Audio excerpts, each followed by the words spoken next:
నమస్తే, welcome to 99 TV. నేను వాసుదేవన్.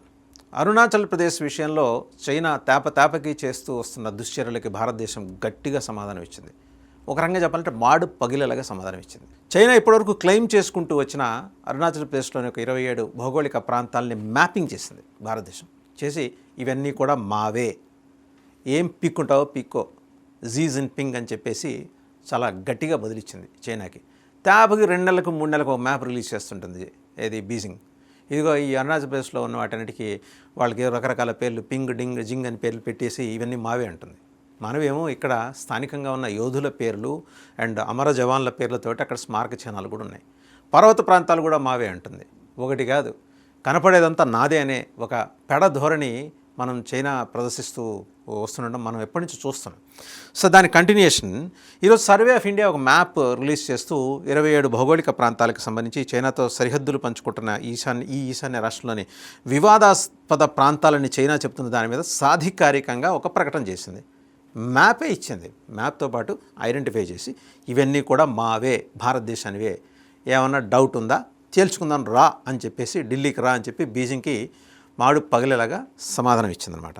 ఇంకా ఇక్కడ చెప్పుకోవాలంటే కేంద్ర హోంమంత్రిత్వ శాఖ రిలీజ్ చేసిన ఈ మ్యాప్ను బట్టి ఖచ్చితమైన భౌగోళిక ఉనికి, వాటి సరిహద్దుల్ని కూడా గుర్తించింది భారతదేశం. అవన్నీ కూడా భారత్కు చెందినవనే విషయంపై ప్రజల్లో నెలకొన్న ఒకవేళ అనుమానాలు ఉంటే వాటి మీద క్లారిఫికేషన్ ఇచ్చింది. ఇక్కడ ప్రవహించే నదులు, సరిహద్దు గ్రామాలు, పర్వతాలు, అలాగే వీటి మీద గుర్తులు పెట్టి పేర్లు చెప్పి మరి ఇవన్నీ భారతదేశం అని చెప్పింది. 1959లో భారత్ చైనా దేశాల మధ్య ఉద్రిక్తతలకి కేంద్ర బిందువుగా మారిన వాస్తవాధీన రేఖ సమీపంలోని లాంగ్ధు అనే ఒక వ్యూహాత్మక ప్రాంతాన్ని కూడా ఈ మ్యాప్లో చేర్చడం ప్రాధాన్యత సంతరించుకుంది. ఇది చైనాకి కంటగింపు అనమాట. వెంటనే డెంగ్ జియాపింగ్ రగిలిపోతున్నాడు ఈ విషయం. ఎందుకంటే వ్యూహాత్మకంగా చైనాకి అది చాలా స్ట్రాటజిక్గా ఇంపార్టెంట్ పాయింట్. దీంతోపాటు 1962 యుద్ధానికి సంబంధించిన థక్లా అనే ప్రాంతాన్ని కూడా ఇదే మ్యాప్లో భారతదేశం చూపించింది. ఇక 2017, 21, 2023లో అరుణాచల్ ప్రదేశ్లోని పలు ప్రాంతాల పేర్లను మార్చుతూ చైనా మ్యాపులు రిలీజ్ చేసిన విషయం మనకి తెలిసిందే. పేర్లు మార్చేసింది. వాళ్ళ పేర్లు ఆ డెంగ్ జియాపింగ్ దగ్గరగా ఉండే పేర్లు, జీ జిన్పింగ్ దగ్గరగా ఉండే పేర్లు, ఇలాంటి ఇంగిల్తో చేర్చుతూ పేర్లు మార్చేసింది అనమాట. దీన్ని భారత్ ఎప్పటికప్పుడు ఖండిస్తూ వచ్చినప్పటికీ ఇంత సాధికారికంగా అఫీషియల్గా కేంద్ర హోంమంత్రిత్వ శాఖ ఆధ్వర్యంలోని సర్వే ఆఫ్ ఇండియా ద్వారా ఈ మ్యాప్ రిలీజ్ చేయడం మాత్రం ఇదే ప్రథమం. భారత్లో అరుణాచల్ ప్రదేశ్ ఒక విడదీయరాని అంతర్భాగం. దీనికి సంబంధించి చైనా ఎలాంటి చర్యలు తీసుకున్నా వాటిని దురాక్రమణగానే చూస్తామని కూడా స్పష్టమైన హెచ్చరిక జారీ చేసింది.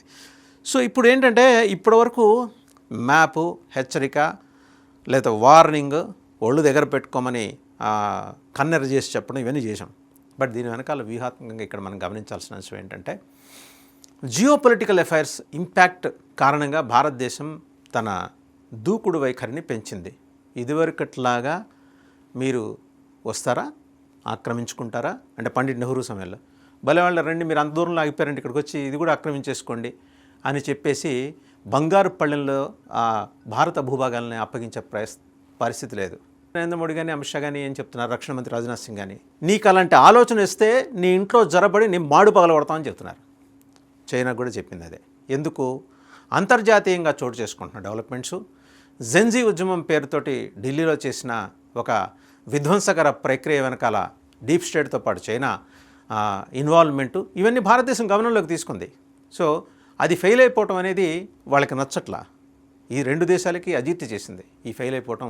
అరే జెన్జీ ఫెయిల్ అయిపోవటం ఏంటి, అక్కడ ఈ పవర్ ఇది మారుద్దాం, ఖచ్చితంగా రెజీమ్ మారుద్దాం, ఇక్కడ చేంజ్ ఆఫ్ గార్డ్ ఉంటుందని అనుకుంటే అది కాస్త ధర్మేంద్ర ప్రధాన్ రాజీనామాతో ఆగిపోయింది. అండ్ వాళ్ళ ఉగ్రవాద కుట్ర కోణాలన్నీ ఒక్కటొక్కటి బయటపడుతున్నాయి. చైనా కానీ, పాకిస్తాన్ కానీ, డీప్ స్టేట్ కానీ ఎవరెవరిని ప్రయోగించాయని. బంగ్లాదేశ్లో 2 నెలల క్రితం సిఐఏ ఆధ్వర్యంలో జరిగిన ఉగ్రవాద గ్రూపుల సమావేశంలో జమాతే ఇస్లామీ బంగ్లాదేశ్ నుంచి, అటువైపు నుంచేమో పాకిస్తాన్ నుంచి లష్కరే తోయిబా, జైషే మొహమ్మద్, ఐఎస్ఐ వీళ్ళందరూ పాల్గొనటం, భారతదేశానికి వ్యతిరేకంగా కుట్ర చేయడానికి కావాల్సిన సరంజామా అంతా సిద్ధం చేసుకోవటం.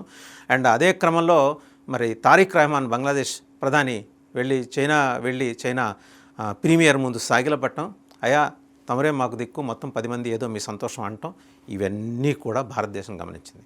ప్రతి దుర్మార్గపు చర్యకు భారతదేశం గట్టిగా సమాధానం ఇస్తూ వస్తుంది. అంటే ఎక్స్టర్నల్ అఫైర్స్ విషయంలో మనం ఎంత బలంగా ఉన్నాం, రక్షణ పరంగా మనం ఎలాంటి జాగ్రత్తలు తీసుకుంటున్నాం, నావీ పరంగా ఎలాంటి జాగ్రత్తలు తీసుకుంటున్నాం. సాధారణంగా నావీ ఏదైనా షిప్ని వార్షిప్స్ని కమిషన్ చేసేప్పుడు నావీ చీఫ్ వెళ్తారు, లేకపోతే combined defence staff CDS chief of defence staff ఆయన వెళ్తారు. ఈసారి వారు కాకపోతే రక్షణ మంత్రి వెళ్తారు. వీళ్ళ ముగ్గురు కాకుండా ఏకంగా ప్రధానమంత్రి వచ్చి 3 వార్షిప్స్కి సంబంధించిన కమిషనింగ్ ప్రక్రియ ఈ మధ్యకాలంలో వెస్ట్ బెంగాల్లో జరిగింది, చూసాం. మనం ఎంత అప్రమత్తంగా ఉన్నాం, బంగాళాఖాతాన్ని అండ్ ఇటువైపు చూస్తే అరేబియా మహాసముద్రాల్లోనూ మనం ఎలా మోహరించి ఉన్నాం అండ్ మన సర్వశక్తులు ఎలా ఒడ్డి పోరాడబోతున్నాం అనే దానికి ఇదంతా ఇండికేషన్. చైనా సహజంగానే కంటగింపుంది. మన నెత్తినెక్కి డ్యాన్స్ కడతాడు కాబట్టి వాడిని ఎదుర్కోవడానికి, జీ జిన్పింగ్ని ఎదుర్కోవడానికి కావాల్సిన సాధన సంపత్తిని సమకూర్చుకుంటూ వస్తున్నాం. అంత తేలిగ్గా వదిలిపెట్టేది లేదు. 3 ఏళ్ల పాటు 2021, 23లో చైనా 2017, 21, 2023లో చైనా చేస్తూ వస్తున్న ప్రకటనలు మన అరుణాచల్ ప్రదేశ్లోని ప్రాంతాలని వాళ్ళ భూభాగంగా చూపిస్తూ వస్తున్న తీరుని ఎండగట్టింది భారతదేశం. సో స్పష్టమైన వార్నింగ్. జియో పొలిటికల్ అఫైర్స్లో మనం ఎంత నిశితంగా అధ్యయనం చేస్తున్నాం అఫైర్స్ని, అట్లా మన అడుగులను ఎంత వ్యూహాత్మకంగా చేస్తున్నాం అనే దానికి ఇది ఇండికేషన్. అవన్నీ సమాయత్తం చేసుకున్న తర్వాతే ఈ వార్నింగ్. జీ జిన్పింగ్ కొంచెం ఒళ్ళు దగ్గర పెట్టుకో, లేదా బాగా ఒళ్ళు దగ్గర పెట్టుకో. ఈ రెండిట్లో ఆప్షన్స్ నీవే.